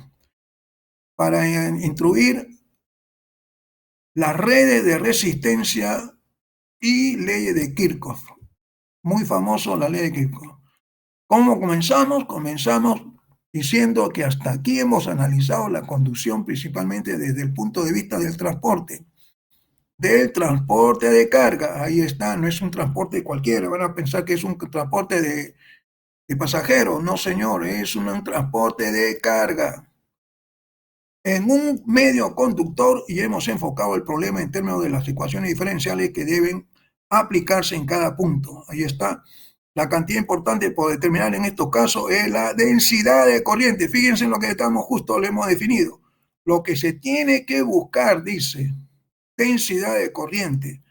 Pero en muchos problemas de interés práctico, los portadores de carga están restringidos a seguir una trayectoria de baja resistencia llamada circuito. O sea, hay un circuito, ¿no? Una red de alambres cerradas, ¿no? Y entonces la cantidad de interés son las corrientes en cada parte del circuito. Ya estamos entrando entonces a un concepto que usan los ingenieros, los eléctricos. En esta sesión limitaremos nuestro análisis a circuitos por los que circulan corrientes estacionarias. Ahí está. Nuevamente nos dice las corrientes estacionarias. Se repite por acá. Dice, fíjense, entre paréntesis, constantes. Corrientes estacionarias constantes, es decir, circuitos de corriente directa. Un circuito puede estar formado por varias ramas. De hecho, es posible definir un circuito como una malla de varios caminos de conducción, cada uno de los cuales puede contener voltajes aplicados o fuentes de voltaje. El problema central para el análisis de circuitos es conocida la resistencia. Ojo, que conocida la resistencia y la fuente de voltaje, es decir, esos son datos iniciales, en cada rama del circuito encontrar la corriente en cada una de estas ramas. Esa es la idea, ¿no? Por eso dice, el problema central para el análisis de circuito es eso, conocerlo, dada o conocida la resistencia y la fuente de voltaje, tenemos que encontrar corriente en cada una de estas ramas. Entonces, ¿cómo hacemos? Tenemos que usar algunas leyes. Dice en el capítulo 12, demostró que la integral de la componente tangencial de un campo electrostático alrededor de cualquier trayectoria cerrada se anula. Es decir, para un campo electrostático que se cumple, ahí está, que la integral de línea, ojo, la integral de línea es un producto escalar ahí. Entonces, inicio, insertamos nuestro producto escalar. Ahí está, que nos está sirviendo para visualizar mejor la cosa. Ahí está. Ahí está el producto escalar, o sea, la circulación del campo eléctrico a través de una curva cerrada. Fíjense la integral ya está definiendo que es una curva cerrada, E de L vale 0, en un régimen para un campo estacionario. Ojo, esos son conceptos. Se cumple esto. Para un material óhmico, ¿qué cosa era? Se cumple de que J es G por E. Ahí están las cosas. En general, en el caso isótropo, es decir, todas las direcciones son iguales, esta expresión se modifica de esta forma. J igual G por E, pero J de E siempre es una cantidad positiva, de tal modo que la ecuación 728 implica que J.dl sea 0. Ahí está, es una observación matemática, te concluye eso, siempre respetando bien que eso se trata de un producto escalar. En consecuencia, se tiene que una fuerza puramente electrostática no puede hacer que una corriente circule en el mismo sentido alrededor de un circuito completo. Dicho de otra manera, una corriente constante no puede ser mantenida solamente por fuerzas electrostáticas, es decir, tiene que haber otra cosa. Sin embargo, una partícula cargada Q puede experimentar otras fuerzas mecánicas, químicas, etcétera, además de la fuerza electrostática macroscópica, de tal modo que una parte del circuito, la carga se mueve en dirección opuesta al campo. En las sesiones anteriores hemos dejado de lado la cuestión de la causa de la corriente eléctrica, suponiendo que dos puntos en un objeto conductor se mantenían a diferencia potencial constante delta phi por medio de fuentes externas de energía. Hasta aquí todavía es suficiente para nuestro propósito suponer que existen tales fuentes de voltaje. Nos da un asterisco, pero haremos una breve pausa para analizar cómo de hecho se puede producir. ¿Qué dice el asterisco? En otros textos, el asterisco nos está diciendo el autor que en otros textos el voltaje aplicado para una fuente se llama generalmente fuerza electromotriz o FEM, aunque voltaje aplicado es el término que se usa en el laboratorio para esta diferencia de potencial, el término histórico FEM y su concepto mismo son bastante confusos e innecesarios y por tanto no se emplearán aquí. Reservaremos el término FEM para un concepto un poco diferente que estudiaremos en el capítulo 11, pero capítulo 11 ya pertenece al electromagnetismo 2. Nosotros terminamos con el capítulo 10. Muy bien. En el laboratorio un voltaje constante es generalmente producido por una batería, ojo, una batería o una fuente electrónica de alimentación, la cual rectifica y suaviza la señal del voltaje. Pero podría producirse también por una variedad de otros medios. Por ejemplo, un generador de Van de Graaff. Imagínense el generador de Van de Graaff que tenemos en la facultad. Este último es conceptualmente el más sencillo de analizar. En el generador de Van de Graaff, las cargas se depositan literalmente en un extremo de una cinta móvil. Si pues va corriendo la cinta. Y se transportan a otro punto de energía potencial superior situado en el otro extremo donde se quitan de la cinta. Es una operación de estado estacionario, E de L, insertar el punto de escalar. Muy bien, insertamos E de L igual a 0 a lo largo de cualquier trayectoria cerrada. Por ejemplo, la integral es negativa a lo largo de la cinta, igualmente positiva a lo largo de una trayectoria exterior entre los extremos de la cinta. Puede haber un flujo de corriente constante externa a través de una resistencia conectada entre los extremos. La potencia aportada simplemente es la potencia mecánica necesaria para mover la cinta que transporta las cargas en dirección opuesta al campo eléctrico. La operación de una batería es similar, excepto que las fuerzas que intervienen en una batería dependen de la mecánica cuántica, que está ahora muy de moda debido al Año Internacional de la Mecánica Cuántica y del premio Nobel que ha conseguido la gente que ha hecho mecánica cuántica, el efecto Josephson. Muy bien, entonces vamos a insertar el producto escalar, el punto que nos va a diferenciar. Ahí está. Y E de L es igual a 0 alrededor de cualquier trayectoria cerrada, aun cuando a través del electrolito pase a través del electrolito de la batería. Muy bien. ¿Qué más? Para terminar. Sin embargo, lo que importa para el análisis del circuito es simplemente que E.dl sea igual a 0. Eso ya no creo que lo hemos visto, pero bueno, vamos a ponerle su punto de... Y vamos cerrando. Ya está. Vale 0 alrededor de una trayectoria cerrada que contengan las terminales de la fuente de voltaje, pasando parte de la trayectoria a través de una red de resistencias y la otra parte directamente a través de los terminales, pero por fuera de la fuente. El objeto de la teoría de circuitos eléctricos es desarrollar un procedimiento para analizar la parte que atraviesa la red de resistencias. No necesitaremos analizar la causa mecánica, química o lo que sea de la diferencia de potencial entre los terminales de la fuente de alimentación, sino simplemente referirnos a esta como un voltaje aplicado B o V. Una fuente ideal proporcionará un voltaje V sub 0 o V0 que sería independiente de la corriente proporcionada por la fuente. Pero el voltaje en terminales de una fuente real depende de cierto grado de la corriente, es decir, que el voltaje va a depender de la corriente. El V igual una función, es una funcional de la corriente.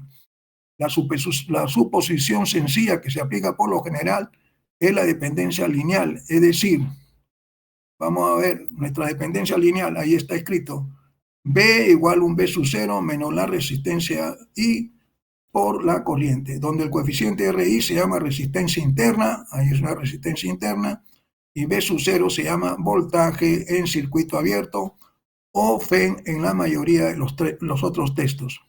Antes de entrar en el problema general de las redes, veremos primero las conexiones elementales en serie y paralelo de los resistores.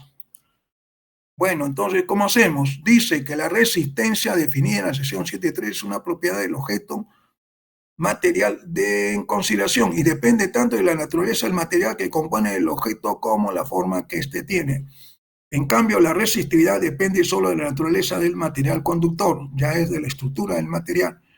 Un objeto conductor de forma adecuada que se caracteriza principalmente por su resistencia recibe el nombre de resistor y se representa con el símbolo, ahí está ese símbolo, significa en el diagrama una resistencia o resistor.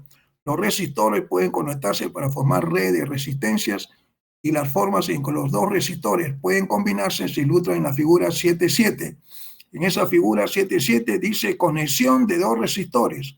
En la letra A, fíjense el dibujito, se llama en serie. ¿Por qué está en serie? Porque R1 está junto con R2 y lo que pasa entre los dos es la corriente son iguales. En B, los dos resistencias están en serie, no en paralelo, perdón, ya en paralelo, fíjense cómo están.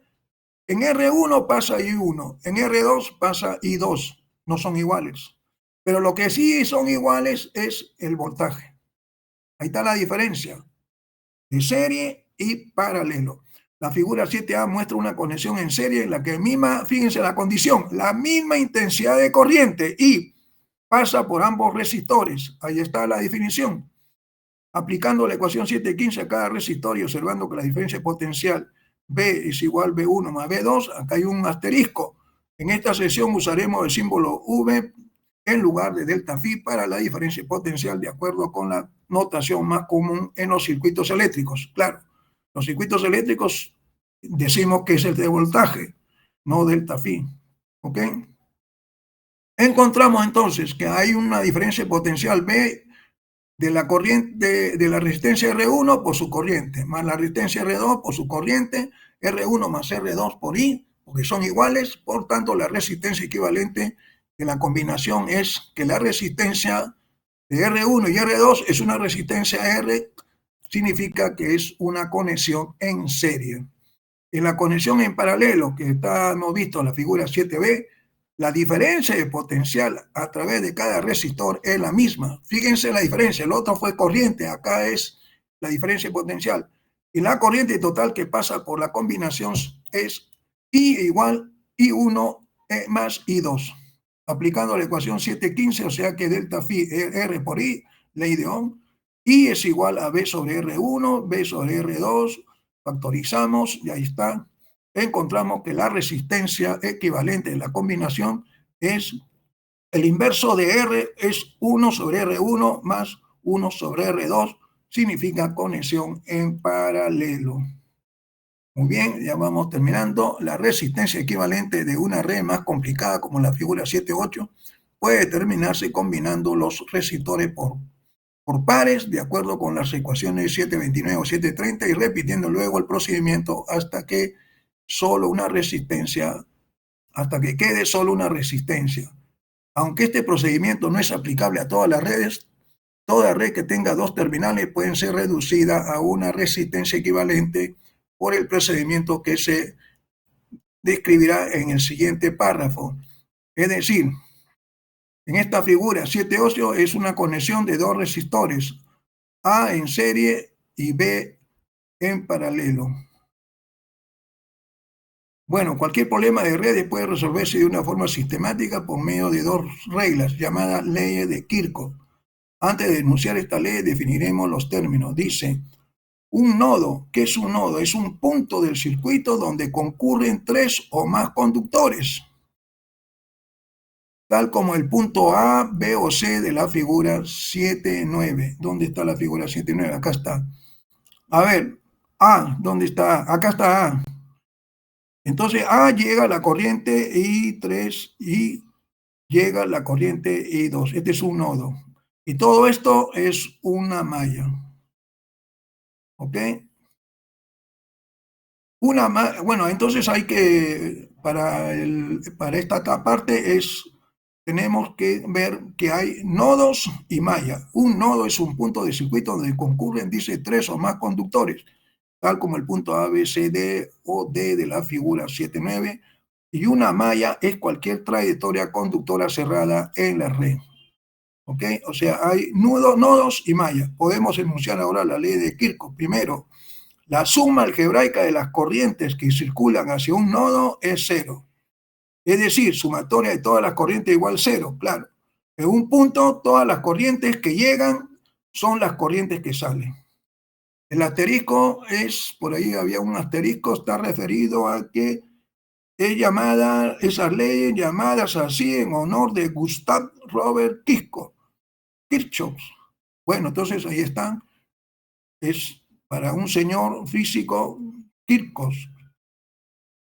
Segunda regla, la suma algebraica de la diferencia de voltaje en cualquier malla de la red es sumatoria de todos los voltajes debe ser igual a cero, es la ecuación 2 en números romanos. La primera ley es solo un enunciado formal del hecho de que la carga, ahí está, no se acumula. Ahí está el hecho. Por eso está en serie, no se acumula en ningún nodo del circuito como resultado de la corriente constante. Es una reformulación de la ecuación de continuidad de la forma de las ecuaciones 7,6, 7,7, lo que es equivalente a que la divergencia de J, eso se indica, todo lo que llega, todo lo que sale, como es un producto escalar, vamos a insertar nuestro amigo punto de escalar, este de acá, insertamos, cerramos, ahí está, punto. Damos espacio, divergencia de J es igual a cero, entonces estamos con corrientes estacionarias. La ecuación 7,6. La segunda ley, que simplemente es una reafirmación de que la integral de circulación esta integral de circulación vale cero. Vamos a poner el producto escalar ahí, muy bien, ahí está. Entonces la integral cerrada de circulación es cero para campos estáticos, la ecuación 728. Y figura 7,9, circuito típico que requiere la aplicación de la ley de Kirchhoff. Bueno, ahí nos quedamos. Este ejemplo lo vemos ya en la siguiente clase. ¿Ok? Yo creo que por ahí está bien, ya estamos cansaditos. Cansa esto de aquí, estar frente a la